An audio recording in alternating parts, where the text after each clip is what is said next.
was just saying to you about the first time I walked in and how the store kind of explodes backwards. It's huge inside. It's a TARDIS-like thing, and you were telling me a bit about you'd prefer it the other way round, so perhaps you could kick off with that. Yeah, in a perfect world it would be built the other way around, because in retail it's great to have nice square buildings that you can build your store around. So if it was as wide as it is here at the front, that would be absolutely fantastic. Right. But it isn't, so it's the other way around. But in a way, it's quite fun because it's quite quirky. Yeah. And people like things that are quirky, hopefully. Yeah, it's kind of like as you come through the shop, it kind of there's another layer after another layer behind it. So. It's a voyage of adventure. It is. Good stuff. Tell me a bit about the history of the Manns, business. Yeah, Manns started in 1887. Goodness. And what happened was that David Mann was working across the road. So he was a carpenter, and he was chipping away with his saw or whatever you do. And there were 3 shops opposite, because Manns is actually 3 shops. And in 1887 they'd gone bankrupt. Right. So I think he decided it would be a good idea to set a shop up across the road. So he came across the road and set the shop up. And then gradually he acquired more and more land and went further and further back. So at the end he ended up owning the land right the way through to Parsonage Road. Right. And he ran the business, and his son took over in the 30s. And there's always been somebody from the family who's been involved in it until more recent years. So it's been a family business forever. Right. Almost forever. And that's quite unusual anyway, because statistically, I don't know if you know this, but many family businesses don't make it past the second generation. So all that time, that's pretty impressive. We belong to an organisation which is called the Association of Independent Stores. So that used to contain a huge number of independent stores, and there's now only 70 department stores left in the country. Around about 70. 70 independent stores. All the rest have either been taken over by multiples or retired. So I do know a girl who is 7th generation. 7th generation. Yeah, so she's worried that she's going to lose it on her watch. Oh, wow. But it's quite an achievement, isn't it, to go through 7 generations? It's incredible. So. Yeah. We hear a lot on the news and in the media all the time about the high street and all the kind of competitive pressures. The internet, I guess, is the most obvious example, but you guys seem to year on year thrive, reinvent yourselves. So you're threatened by these. We definitely have been really threatened, and a very quick potted history of the last 5 years, because it kind of covers the time of the recession as well. So in 2008, Manns won an award as one of the 100 best stores in the world. Yes. So here we are. We think we're right up there with Fortnum & Mason, Bloomingdale's, Harrods, and Manns. So of course we think we've arrived, and so at that point we're a brilliant firm. And of course the recession hit at that time, and sort of in the world of recessions, I've been through them before, and basically you can cut your costs and you can just be very careful, and normally you can ride out the storm. So theoretically we should have been able to ride out the storm, but the recession didn't stop. It just went on and on and on and on, as you know. And so the world of the internet came upon us. And of course the truth is that the world has changed. It'll never be the same. And you've got to alter your business. And it took a long time to really understand that message. And so our way forward is about being outstanding at everything we do. So in terms of having fantastic customer service, we have to have fantastic customer service, and we also have to have fantastic products, and they've got to be different.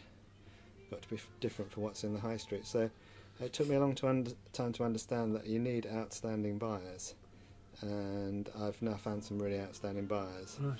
And I hope you can see as you look around today, there's some really exciting products. Indeed. So it's a big change. So we think that we can't beat the internet in the sense that it's going to be there forever, but we can work with it. So we've got our own website now. So as a sort of combination of website plus store, we think we can hold our own. Yeah. So you think it's about the kind of customer experience as well, rather than just buying from a screen? It's touch it. It's got to be about the customer experience, and we've got to make that really exciting. So we did a little experiment in moving our toy department upstairs. So So we move that upstairs, and we hope that the people who go out there are excited. Yeah. And it's really great actually, because the children just pull everybody upstairs, but everybody thinks it's a real wow, and that's hopefully that's going to make the difference. And we just need to do lots more customer experiences. Yeah. Well, when I bumped into you in the store a few weeks ago when Father Christmas arrived for the first time, I said you had a great Father Christmas. So it's part of that experience. Yeah, he's here this afternoon actually. Yeah, it's very popular. But you've got to have a good experience, haven't you? Yeah, yeah. And if you're a consumer, you've got to find some reason for coming here. Yes.